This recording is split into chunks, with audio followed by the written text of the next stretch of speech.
विक्रय मूल्य का 7%, सेलिंग प्राइस का 7%, ठीक है 7% किसके बराबर है?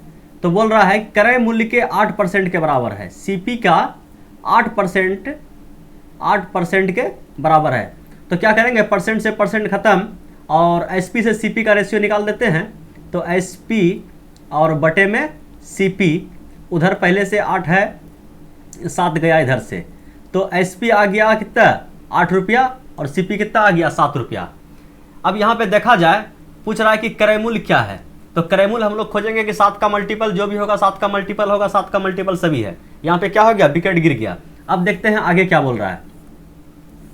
अब बोल रहा है कि विक्रय मूल्य का 9% क्रय मूल्य के 10% से 1 रुपया अधिक है, ठीक है। तो विक्रय मूल्य का 9%, विक्रय मूल्य कितना है मेरा 8 रुपया, ठीक है। तो 8 रुपये का 9%, 8 रुपये का 9% मतलब 9/100, ठीक है।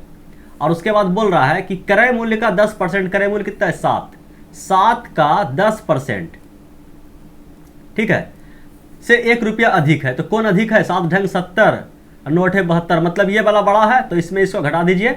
तो कितना रुपया अधिक है, 1 रुपया अधिक है। यहाँ पे यदि एलसीएम ले लिया जाए, एलसीएम हो जाएगा 100 रुपया, 8 9 72 और 7 ढंग 70, तो बराबर 1 रुपया। अब देखिए क्या हो जाएगा, यहाँ पे 2 हो जाएगा और ये 100 चला जाएगा उस साइड गुना में, तो 2 बराबर आया 100। तो 1 का मान कितना आया, 1 का मान आया 50।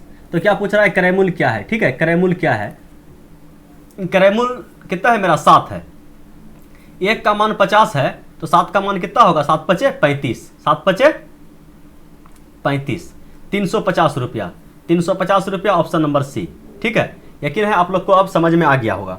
समझ में आ गया तो एक और सवाल है, सेम टू सेम टाइप पे है, सेम टू सेम पैटर्न पे है। यदि आप लोग को समझ में आ गया तो इसका आंसर आप लोग कमेंट में दीजिएगा। देखिए पानी और शराब के 2 अलग अलग मिश्रण है ना, तो 2 बर्तन है, ठीक है। समझ लीजिए ये पहला बर्तन हो गया आपका और ये हो गया आपका दूसरा बर्तन।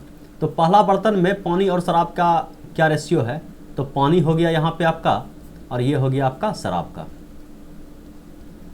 चलिए तो पहला बर्तन में कितना है, पानी और शराब 4:1, तो ये हो गया 4 और ये हो गया आपका 1। दूसरा बर्तन में क्या है 3:1, तो यहाँ पे हो गया आपका 3, ये हो गया 1। तो हम लोग देखेंगे रेशियो का योग बराबर है, रेशियो का योग बराबर है, तो यहाँ जोड़िएगा 4 और 1 कितना हो गया 5, यहाँ कितना हो गया 3 और 1 4। रेशियो का योग बराबर नहीं है, तो सबसे पहले हम लोग क्या काम करते हैं, रेशियो का योग को बराबर करते हैं। योग का बराबर करने के लिए क्या कीजिएगा, इसको आप 4 से गुना कर दीजिएगा, इसको आप 5 से गुना कर दीजिएगा, इसको इग्नोर कीजिएगा, ये केवल जोड़ के हम लोग देखे थे, ठीक है। तो अब जो हम गुना कर देंगे, तो गुना करने के बाद क्या होगा, रेशियो हम लोग के पास जो आएगा वह दोनों में बराबर होगा। तो चलिए पानी कितना हो जाएगा, 4 से गुना करने पे 16 हो जाएगा। शराब कितना हो जाएगा, तो शराब आपका हो जाएगा 4, और फिर दूसरा बर्तन में पानी कितना होगा, तो 5 तिया 15, ठीक है। शराब कितना होगा, शराब हो जाएगा आपका 5।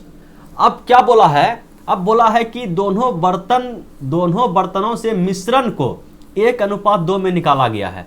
तो कहने का मतलब ये हुआ, इसको 1 रेशियो में निकाला गया है और इसको 2 रेशियो में निकाला गया है।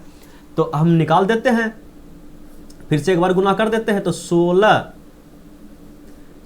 को 1 से गुना कीजिए तो हो गया 16, 4 को 1 से गुना कीजिए तो हो गया 4, 2 को गुना कीजिए 15 से तो ये हो गया आपका 30, और 2 को गुना कीजिए 5 से तो ये हो गया 10। अब जो हम लोग के पास आया, ये आया नए बर्तन, ठीक है। देखिए नया बर्तन में शराब और पानी का अनुपात, अब हम सिंपली इसको जोड़ देंगे तो ये कितना हो जाएगा हम लोग के पास 14, और ये कितना हो गया था आपका 46, ठीक है। तो ये नया रेशियो आया, नया बर्तन में दूध और पानी का ये अनुपात आया। इसको आप कटा दीजिए, 7 से कटा दीजिए, 2 से कटाइए ना, 2 से कटाइएगा 7 बार में कटेगा, 2 से कटाइएगा ये 23 बार में कटेगा, ठीक है। तो नए बर्तन में दूध और पानी का अनुपात क्या होगा, तो ऑप्शन नंबर बी पे जाएंगे। क्या हम लोग को इतना भी करना पड़ेगा एग्जाम में, नहीं इतना नहीं करना पड़ेगा। चलिए आइए समझते हैं एग्जाम में किस टाइप से सॉल्व करेंगे। से गुना इसको करना पड़ेगा 5 से गुना, ठीक है। उसके बाद क्या बोला है, 1:2 में निकाला गया है, तो इसको 1 से गुना करना पड़ेगा, इसको 2 से गुना करना पड़ेगा।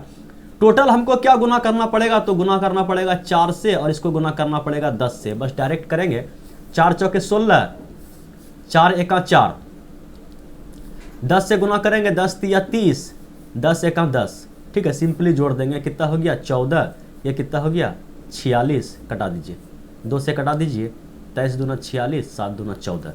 ठीक है, तो ये आंसर आपका एक बार में निकल के आ जाएगा। एग्जाम में आपको इस टाइप से सोचना है और सोल्व करना है। ठीक है।